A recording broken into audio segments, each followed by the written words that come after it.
A+2 സ്വാഗതം. പ്രധാനപ്പെട്ട ഒരു ഹൈക്കോടതി വിധി ഞാൻ നിങ്ങളുടെ ശ്രദ്ധയിൽപ്പെടുത്തുകയാണ്. സർക്കാർ ജീവനക്കാരാണ് പ്രധാനമായും ഈ വിധി കേട്ടിരിക്കേണ്ടത്. ഇത് ഒരുപക്ഷെ ഇന്നല്ലെങ്കിൽ നാളെ നിങ്ങളുടെ ശ്രദ്ധയിൽ ഉണ്ടായിരുന്നാൽ നിങ്ങൾക്ക് എതിരെ വരാവുന്ന ചില കേസുകൾ നിങ്ങൾക്ക് ഒഴിവാക്കാൻ കഴിയും. അതുകൊണ്ടാണ് അത്തരം വിഷയങ്ങൾ നിങ്ങളുടെ ശ്രദ്ധയിൽ കൊണ്ടുവരുന്നത്. പ്രധാനമായും ഹൈക്കോടതി തന്നെ പുറപ്പെടുവിക്കുന്ന ഉത്തരവുകൾ നമ്മളെല്ലാം അറിഞ്ഞിരിക്കേണ്ടതാണെങ്കിൽ എല്ലാ ഉത്തരവുകളും അറിഞ്ഞിരിക്കണമെന്നില്ല. പക്ഷേ പൊതുവായി ചില ഉത്തരവുകൾ നമ്മൾ അറിയുന്നത് നമുക്ക് ഗുണപ്പെടും. ഇന്നത്തേത് സർക്കാർ ഉദ്യോഗസ്ഥർ അറിയേണ്ട ഒരു പ്രധാന കാര്യമാണ്. സർക്കാർ ഉദ്യോഗസ്ഥർക്കെതിരെ ഏതെങ്കിലും പ്രോസിക്യൂഷൻ നടപടികൾ സ്വീകരിക്കണം എങ്കിൽ അത് സർക്കാരിൻ്റെ മുൻകൂർ അനുവാദത്തോടുകൂടി തന്നെ വേണം എന്നുള്ള നിലപാട് ഏതെങ്കിലും സർക്കാർ ജീവനക്കാർക്കുണ്ടെങ്കിൽ അത് മാറ്റിവെക്കുക. അതിന് എതിരെയാണ് ഇപ്പോൾ ഹൈക്കോടതി ജഡ്ജി ശ്രീ ബദറുദ്ദീൻ പുറപ്പെടുവിച്ച ഒരു ഉത്തരവിൽ വ്യക്തമായും ചൂണ്ടിക്കാണിച്ചിരിക്കുന്നത്.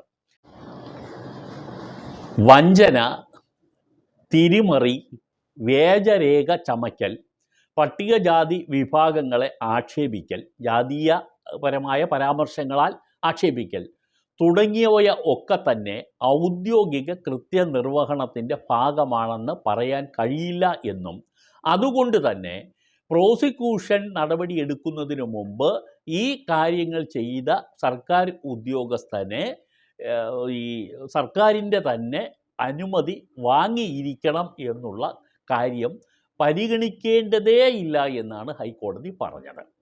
ഞാൻ പറഞ്ഞ ഈ വിഷയങ്ങളൊക്കെ തന്നെ കൃത്യനിർവഹണമല്ല, അതിൻ്റെ ഭാഗമല്ല.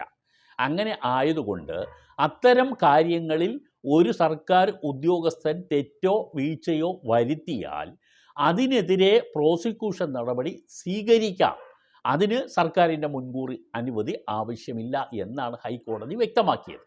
ഏറ്റുമാനൂർ ബ്ലോക്ക് പഞ്ചായത്തിലെ ഒരു വിജയൻ എന്ന് പറയുന്ന ഒരു സർക്കാർ ഉദ്യോഗസ്ഥൻ സഹപ്രവർത്തകയായ ഒരു സ്ത്രീയെ ജാതീയത പറഞ്ഞ് ആക്ഷേപിച്ചു. അവർ പട്ടിക ജാതി വിഭാഗത്തിൽപ്പെട്ട ഒരു സ്ത്രീയായിരുന്നു, ജീവനക്കാരിയായിരുന്നു. അതിനെതിരെയാണ് അവർ പരാതിയുമായി കോടതിയെ സമീപിച്ചത്. ആ കുറ്റം ഈ വിചാരണ കോടതി, അത് കോട്ടയം കോടതിയാണ്, സെഷൻസ് കോടതിയാണ്, അത് ഈ കുറ്റം സ്ഥിരീകരിച്ചു എന്നുള്ളതാണ്.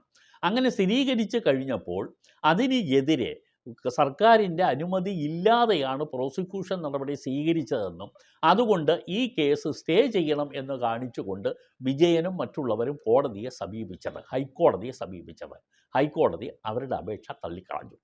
ഹൈക്കോടതി പറഞ്ഞു, നിങ്ങൾക്ക് ഔദ്യോഗിക കൃത്യനിർവഹണത്തിൻ്റെ ഭാഗമായുള്ള ഏതെങ്കിലും കുറ്റമാണ് നടത്തിയത്, അതിനെതിരെയാണ് പ്രോസിക്യൂഷൻ എങ്കിൽ സർക്കാരിൻ്റെ മുൻകൂർ അനുമതി ആവശ്യമുണ്ട്. പക്ഷേ ഒരു വഞ്ചന ആയാലും അതുപോലെ വ്യാജരേഖ ചമയ്ക്കൽ ആയാലും ഈ ജാതീയത പറഞ്ഞുള്ള അധിക്ഷേപമായാലും അതൊന്നും ഔദ്യോഗിക കൃത്യനിർവഹണത്തിൻ്റെ ഭാഗമായി എന്ന് നിങ്ങൾക്ക് വാദിക്കാൻ കഴിയില്ല. അതുകൊണ്ട് തന്നെ അതിൻ്റെ പ്രൊട്ടക്ഷൻ നിങ്ങൾക്ക് ലഭിക്കാനും നിയമപരമായി അർഹതയില്ല. അതുകൊണ്ട് വിചാരണ കോടതിയോട് പറഞ്ഞു, നിങ്ങൾ തുടരുക. കേസ് തുടരാൻ ഹൈക്കോടതി അനുവാദം കൊടുത്തു. കേസ് ഇപ്പോൾ റീസെൻ്റായിട്ട് വന്നിട്ടുള്ള ഒരു വിധിയാണ്. അങ്ങനെ വിചാരണ കോടതി കേസ് തുടരുകയും ചെയ്യും. അതുകൊണ്ട് സർക്കാർ ഉദ്യോഗസ്ഥർക്ക് ഇങ്ങനെ ഒരു ക്ലോസ് ഉപയോഗിച്ചുകൊണ്ട് ഞങ്ങളെ പ്രോസിക്യൂട്ട് ചെയ്യണമെങ്കിൽ സർക്കാരിൻ്റെ മുൻകൂർ അനുമതി വേണം എന്നുള്ള ഒരു പരിരക്ഷയ്ക്ക് വേണ്ടി ഇനി ആരും കാത്തു നിൽക്കേണ്ടതില്ല എന്ന കാര്യം അറിയിക്കാൻ വേണ്ടി മാത്രമുള്ളതാണ് ഈ എപ്പിസോഡ്. സർക്കാർ ജീവനക്കാരുമായി ബന്ധപ്പെട്ട പ്രധാനപ്പെട്ട പൊതുവായുള്ള ഏതെങ്കിലും കോടതി വിധി വരുന്ന പക്ഷം, പ്രത്യേകിച്ച് ഹൈക്കോടതി വിധി വരുന്ന പക്ഷം ഈ ചാനലിൽ ഉൾപ്പെടുത്തുന്നുണ്ട്.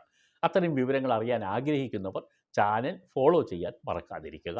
നന്ദി.